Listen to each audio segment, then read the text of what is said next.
வணக்கம் மக்களே, நான் சத்யவர்ஷா. இந்திய அரசியல் அமைப்பு ஆலோசகராக பணியாற்றி வருகின்றேன். கைபேசி நம்மை ஆண்டு கொண்டிருக்கின்றது. அதிலும் வாட்ஸ்அப் நிறுவனம் முழுமையாக நம்மளுடைய ஆவணங்களை கைப்பற்றி யாரோ முகம் தெரியாத ஒரு கார்ப்பரேட் நிறுவனத்துக்கு ஒரு டிஜிட்டல் மார்க்கெட்டிங்காக விற்று கொண்டிருக்கின்றார்கள்.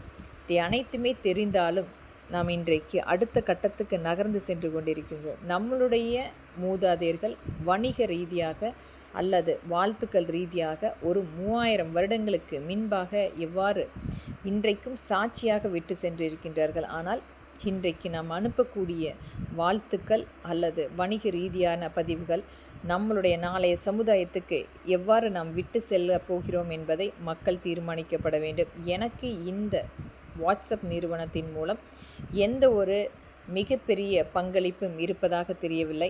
இதை நான் புறக்கணிக்கிறேன். மக்களாகிய நீங்கள் புறக்கணிக்கிறீர்களா அல்லது அதை வரவேற்கிறீர்களா என்பதை நீங்கள் தீர்மானிக்கப்பட வேண்டும்.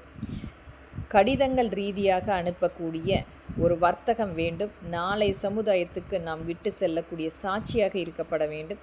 அது வாழ்த்தாக இருந்தாலும் சரி அல்லது வணிகமாக இருந்தாலும் சரி. ஆனால் இன்றைக்கு ஒரு டிஜிட்டல் ஒரு நம்மை ஆண்டு கொண்டிருக்கிறது. எனக்கு ஒரு சாதாரணமாக இன்றைக்கும் அஞ்சல் வழியாக அனுப்பக்கூடிய ஒரு பரிவர்த்தனை கண்டிப்பாக வேண்டும். அல்லது மின் அஞ்சலாவது நாம் பாதுகாப்பான ஒரு சூழ்நிலை அனுப்பக்கூடிய சூழ்நிலை வேண்டும். இது மாதிரியான நம்மளுடைய பதிவுகளை அளிக்கக்கூடிய தன்மையுள்ள வாட்ஸ்அப் முழுமையாக நமக்கு ஒரு மிகப்பெரிய ஒரு எதிர்வினை ஏற்படுத்தக்கூடிய ஒரு நிறுவனமாக மட்டுமே இந்த வாட்ஸ்அப் இன்றைக்கு திகழ்ந்து கொண்டிருக்கின்றது.